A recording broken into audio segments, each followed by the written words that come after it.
welcome to our next episode of GRC and Me. My name is Szuyin Leow, and I am our VP of Customer Success and Services here at LogicGate. I get the pleasure of overseeing our implementation services, professional services, customer success teams, all of the wonderful folks that our customers here at LogicGate get to work with on their Risk Cloud platforms. And today I am very happy to be guest hosting GRC and Me with one of our rockstar customers, Stephen Crouch from Texas Mutual. Stephen, thank you for being here today. And could we start off with you telling us a little bit about your background in governance, risk, and compliance? Sure. Yeah, thanks, Szuyin. Happy to be here. So my background in GRC, I do have a finance background. I worked in the healthcare services for several years. Had a bit of insurance exposure from doing that. And when I moved over to Texas Mutual Insurance, they specifically do workers' compensation insurance, and was hired on as a risk analyst, and quickly got involved with our vendor risk management program. And so from there, we had already established our relationship with LogicGate a few months before I had gotten there, but we put out our vendor risk management platform first, and from there we were able to find a few things that we needed to tweak and correct. But yeah, that was really how I got my exposure into GRC right there from the beginning, and that's been that was about 3 years ago when that happened. So yeah, it's still fairly new to me. Fairly new, but also it feels like the 3 years have, yeah, it's flown by, and it's been Right. really exciting to see how you all have evolved your vendor risk management program over the years. So we're excited to dive into some of that with you today. So yeah, let's go ahead and kick it off. Would you mind starting with just sharing what your current vendor risk management or third party risk management process looks like today at Texas Mutual?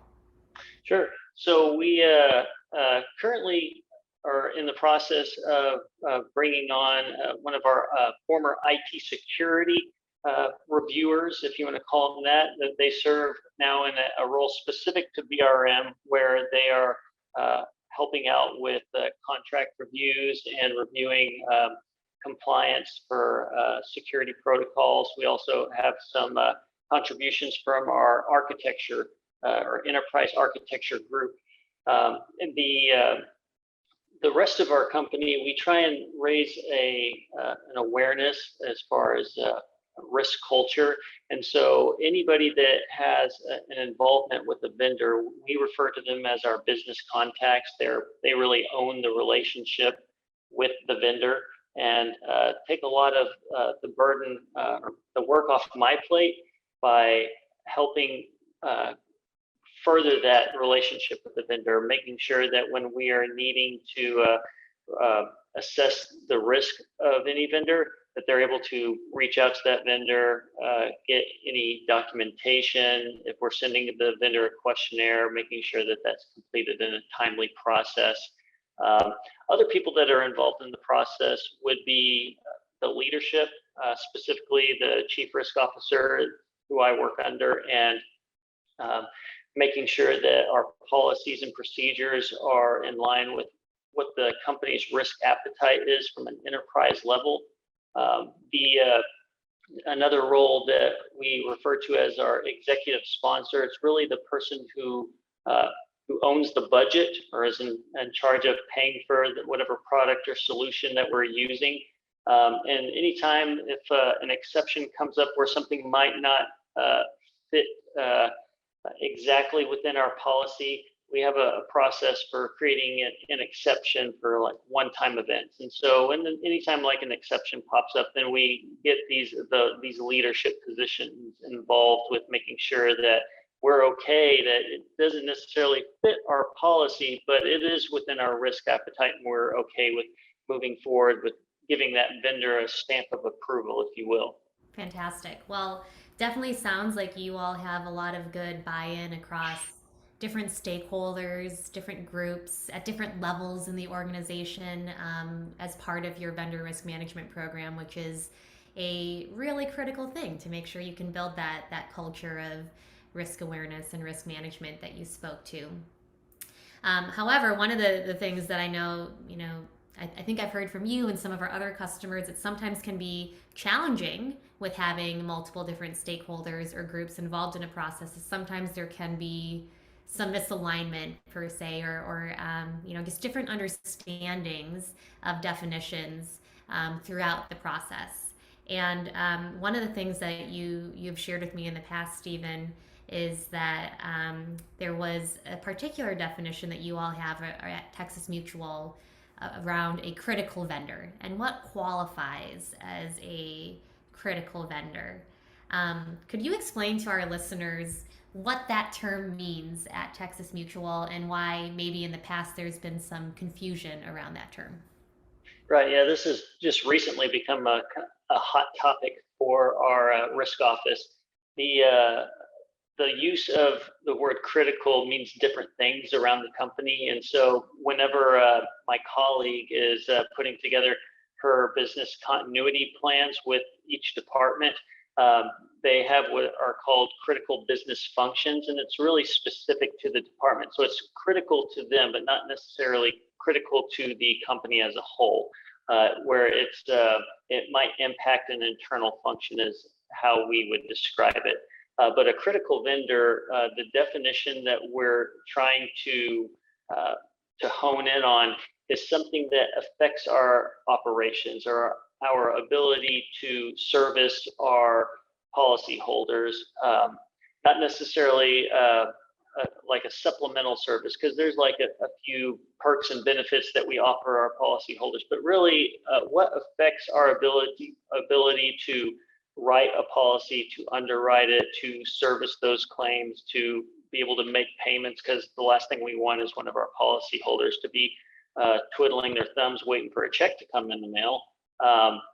Anything that's is going to directly affect our ability to do those things. So then you start getting into things that run off of our network, the infrastructure and hardware that supports those type of things. That's all things that we would consider critical to the business. There's a few things that we try and take out of there, similar to what I described as like a supplemental service, like a benefit or a perk that we add to our policyholders. It would be something that we label as regulatory, where we have to use this vendor. And sometimes we say, are they really even a vendor if it's a legal body or entity that we have to report to? We don't really have a choice. It's something that we have to do. So it's not like we're going to send them a questionnaire. So yeah, we're trying to account for things of that nature as well. And so for anything that doesn't meet any of the descriptive terms that I've used, we just say that's not critical. So it could be anything from possibly a janitorial staff, or we've recently recategorized anything that had to do with our facilities to not be critical, since we have a work from home policy for company wide now. So yeah, we're always trying to reassess what these categorizations are and what vendor is being labeled as what. Makes total sense that those definitions could change over time as the world around us is changing and evolving. So yeah, that reassessment motion is really important. And that's a good example you shared of why we need to be revisiting our definitions over time. Kind of in line with that, obviously the past few years, we've all been going through a lot of change and new experiences with the pandemic and just everything else going on in this world. As Texas Mutual's business has evolved over time and figured out how they need to adjust to those changes, how have you seen your third-party risk management program change from a people, process, technology perspective? What are some of those evolution pieces looking like? Yeah, once I took over the vendor risk management role that we have within our risk office, I started to look at what we could revamp, where things could be improved. And the first thing that I came up with is identifying that we want to capture what's called inherent risk up front. What do we know about this vendor? What risk can we already identify? And then whatever questions that we would then want to ask the vendor, reach out to them to get more information, to get a more complete look at the risk. That gives you what your residual risk is, whatever responses they give back. Because the vendor more often than not can provide the mitigation that you're needing to see if they're within your risk appetite. So once we identified being able to capture the inherent risk and then having a score for the residual risk afterwards, we then decided that it would be appropriate to, if we're sending a vendor a questionnaire, we want to be able to see where, create a spectrum for each one of the questions that we're going to send them. For example, if we're asking a vendor to look at their financial statements, what are the things that we're looking for? And then providing a score to show where they fall within our risk appetite, and using calculations to then compile a score that will tell us whether if the vendor is not within our risk appetite. This then will lead us to a few future decisions that are going to be made down the road. The main one is if a vendor does not really pose a large risk, and there's no real concerns that get raised during the review process, then the reassessment that we're going to send out will be later down the road. But if it's something that is a vendor that has access to data, let's say, or they are a critical vendor, then we're wanting to review them on a more frequent basis. So the scoring was the first big change that we did when we were starting to revamp our VRM process. There have been a few other things, just trying to tweak make things more user-friendly. The other things, we've reached out to our stakeholders internally to see how we can make things more user-friendly for the employees that we have at Texas Mutual. A lot of that came down to making things more discoverable using different table reports. So our stakeholders at Texas Mutual could quickly identify which vendors are held up in the questionnaire process, what vendors are coming up for a new assessment in the near future, and being able to quickly identify what action items do I have as a risk owner for these vendors.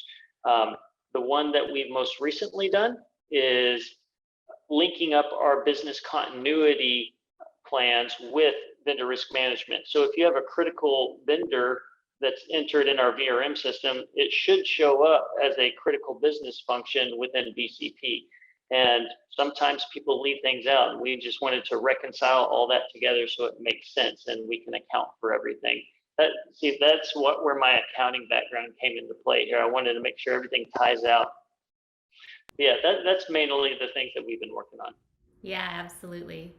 Definitely lots of parallels for sure between, the kind of the systematic approach you need to take in accounting and vendor risk management. Right. With some of those different changes you've talked about that you made in the program, with scoring and making things more discoverable and driving more of that visibility and connectivity between BCP and TPRM, have you seen any impacts or results yet, Stephen, in terms of the process being more efficient or more effective, or just having more engagement from stakeholders? Have you all been able to see those results yet? So as a result of the changes that we've made, the stakeholders, first off, have just been more engaged with what's actually going on with their vendors. They're not just paying the bills and letting the vendors do their things. They are engaging in the relationships. That has also raised awareness to what kind of contracts do we have with each of these vendors. And we're running a fine-tooth comb over those because we know what's at stake now. So that risk awareness is definitely running through the blood of our company. The other thing is we're identifying where the flaws in our current system are. Like I mentioned before with the whole issue with what is a critical vendor, things like that are coming up. So we're trying to make things consistent, making sure that the language that we use makes sense to people, because a lot of individuals, the business contacts as we call them, were asking questions. They would come to me and ask, I'm not sure what to categorize this as. So continually refining those definitions because it's a dynamic function of our company. Vendor risk management is going to be changing for the foreseeable future as far as I can tell. But the other thing that I've noticed that has paid off is once we're identifying where those bottlenecks are in our process, the aging for when something is sitting in a certain review step, those outstanding days are definitely shrinking, so that we're turning around these reviews a lot faster than we were before. That's great. Yeah, really glad to hear that both efficiency and engagement have picked up overall because of those evolutions you all have made over time. When you think about where Texas Mutual wants to take your risk management program going forward, what are some of the major goals that you all have defined for the rest of 2022? Right. So I mentioned that we were working to link up our business continuity process with our third-party risk management, making sure that everything ties out there, that all of our critical functions are being linked up. The other big thing that we're looking at is risk quantification. And we are fortunate enough that our IT security group is really wanting to do this as well.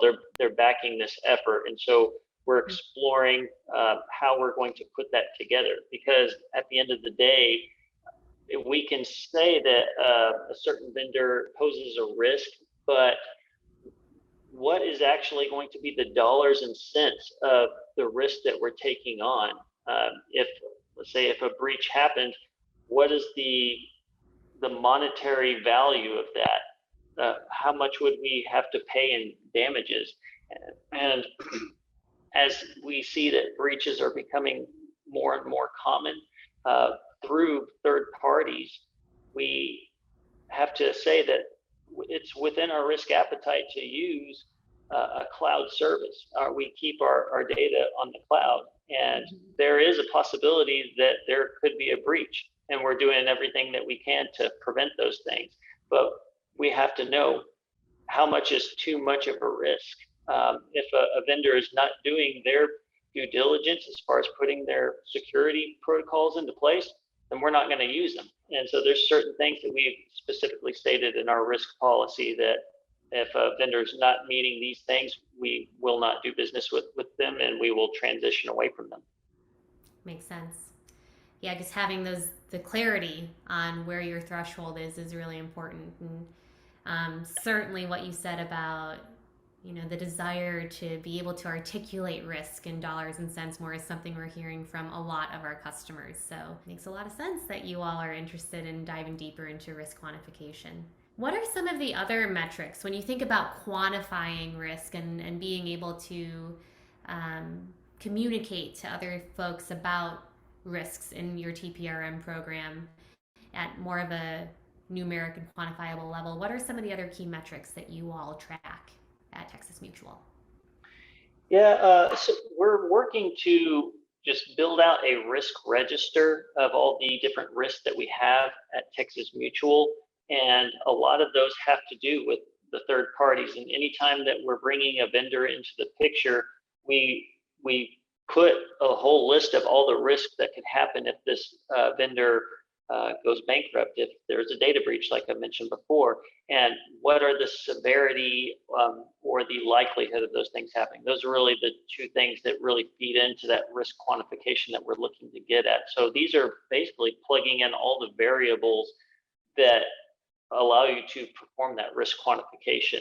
And so the metrics that we're looking at is how many vendors do we have that reach that top threshold of severity? How many vendors, or specifically how many critical vendors do we have that have a high likelihood of something bad happening, and how can we mitigate those things?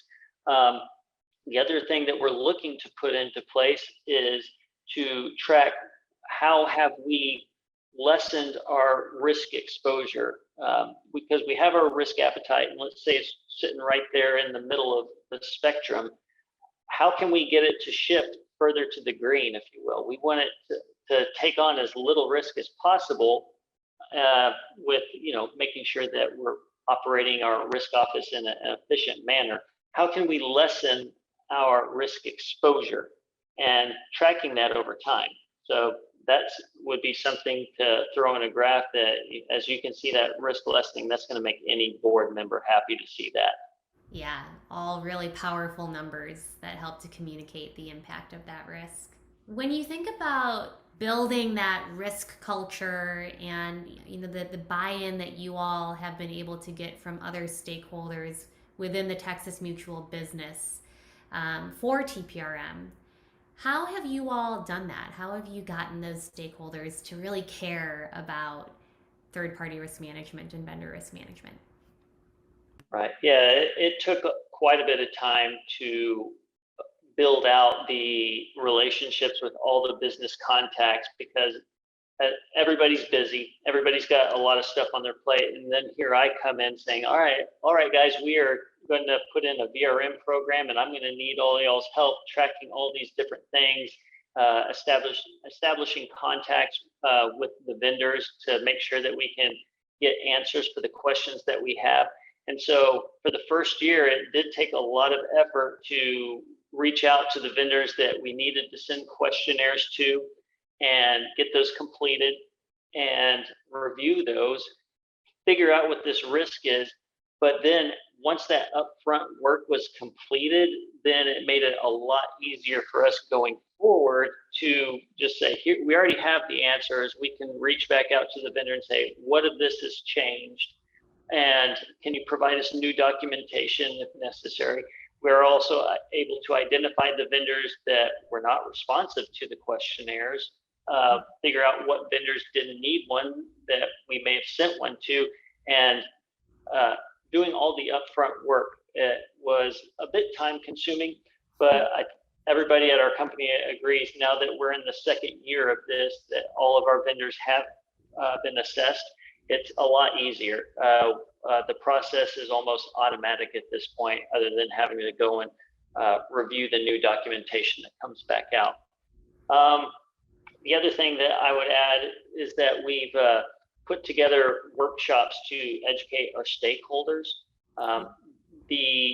That really gets people thinking, because they like to hear stories about businesses that didn't pay attention to their risk culture, and look what happened to them. It gets people thinking about, what are the things that I do at our company that affect the risk appetite that we have? Because it doesn't matter what level you are in the company. You could be the CEO, or you could be a first-year analyst.